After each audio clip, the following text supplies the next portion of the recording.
সুপ্রিয় দর্শক শ্রোতা, আসসালামু আলাইকুম। এই ভাইটা অনেক দূর থেকে আসছে, আমার জন্য একটা গিফট নিয়ে আসছে। আমার আজকে আসলে আমার জীবনের প্রথম একটা গিফট আমি পাইতেছি যে ফেসবুক জগতে আমি কাজ করাতে, যে আমাকে যে মানুষ এতটুকু ভালোবাসবে, যে ভালোবাসে, তার প্রমাণ আমি পেয়ে গেছি আলহামদুলিল্লাহ।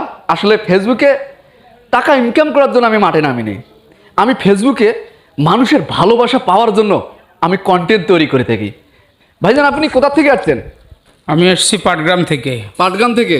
জি। আসলে যে আপনি যে আমার জন্য এই গিফটটা নিয়ে আসছেন, কি কারণে নিয়ে আসছেন? আপনাকে ভালোবাসি, আপনার কন্টেন্ট ভালো লাগে, তাই আপনাকে একটি গিফট আমি দেওয়ার চিন্তা করছি। আপনার কন্টেন্টগুলো অনেক সুন্দর হয়, চমৎকার হয়।